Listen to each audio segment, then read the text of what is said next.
Hello guys, നമ്മളെങ്ങനെയാണ് സിമ്പിളായിട്ട് കടലക്കറി വെക്കുന്നത് നമ്മൾ കാണിച്ചു തരാം. ഇതേ കടല നമ്മൾ വെള്ളത്തിലിട്ട് വെച്ചേക്കണം. ഒരു 6 മണിക്കൂറെങ്കിലും മിനിമം വെള്ളത്തിലിട്ട് വെക്കണം. അത് കഴിഞ്ഞിട്ട് നമ്മൾ 2-3 സവാള, 2 ഉരുളക്കിഴങ്ങ്, തക്കാളി, ഇഞ്ചി, വെളുത്തുള്ളി ഇതെല്ലാം നമ്മൾ അരിഞ്ഞെടുക്കണമെങ്കിൽ സിമ്പിളായിട്ട് കടലക്കറി വെക്കാനായിട്ട് നമ്മൾ കുക്കർ നേരെ ഡയറക്റ്റ് വെച്ചേക്കാണ്. അതിലാണ് നമ്മൾ എല്ലാ ഇൻഗ്രീഡിയൻസും ഇട്ട് നമ്മൾ വിസിലടിപ്പിക്കാനായിട്ട് വെക്കുന്നത്. ഇത് നമ്മൾ എണ്ണ ഒഴിച്ചേക്കാണ്. എണ്ണ ഒഴിച്ചിട്ട് ഡയറക്റ്റ് നമ്മൾ കടുകിടാൻ പോയാണ്. ഇത് നമ്മുടെ കടുക് പൊട്ടിയിട്ടുണ്ട്. നമ്മൾ ഇഞ്ചിയും വെളുത്തുള്ളിയും കൂടി ഇടണം.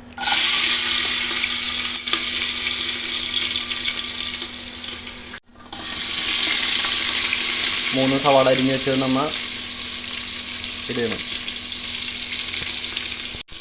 അതിൻ്റെ കൂടെ നമ്മൾ അരിഞ്ഞ് വെച്ച തക്കാളിയും കൂടെ ആഡ് ചെയ്തിട്ടുണ്ട്. പുളിക്ക് വേണ്ടിയാണ് നമ്മൾ തക്കാളി ആഡ് ചെയ്യുന്നത്. ഇല്ലെങ്കിൽ ആഡ് ചെയ്യാത്ത ആൾക്കാരുണ്ട്, പക്ഷെ ഞങ്ങൾ തക്കാളിയും കൂടെ ആഡ് ചെയ്തിട്ടുണ്ട്. ഇത് നമ്മുടെ തക്കാളിയും സവാളയും ആവശ്യത്തിന് മുരിഞ്ഞ് വന്നിട്ടുണ്ട്. പിന്നെ നമ്മൾ അതിൻ്റെ കൂടെ ഇൻഗ്രീഡിയൻസ് ആഡ് ചെയ്യാൻ പോവുകയാണ്. 1 ടീസ്പൂൺ മല്ലിപ്പൊടി,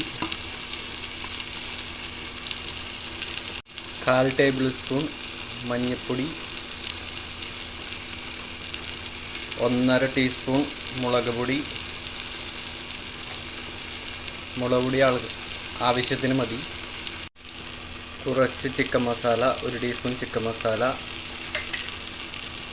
ആവശ്യത്തിന് ഉപ്പ്.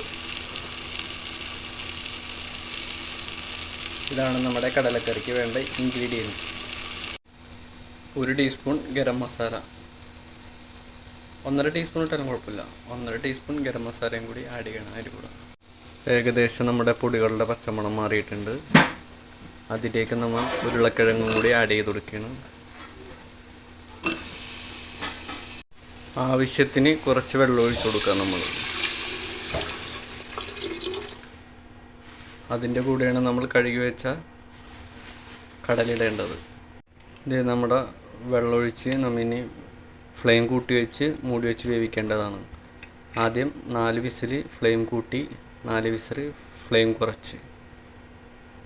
ഇത് നമ്മുടെ കടലക്കറി റെഡി ആയിട്ടിരിക്കുന്നു. ഇതാണ് നമ്മൾ സിമ്പിളായിട്ട് വെക്കുന്ന കടലക്കറി. ഇന്നത്തെ നമ്മുടെ കുക്കിംഗ് വിശേഷങ്ങൾ ഇവിടെ അവസാനിപ്പിക്കുന്നു. ബായ്. ലൈക്ക് ചെയ്യാനും സബ്സ്ക്രൈബ് ചെയ്യാനും മറക്കരുതേ.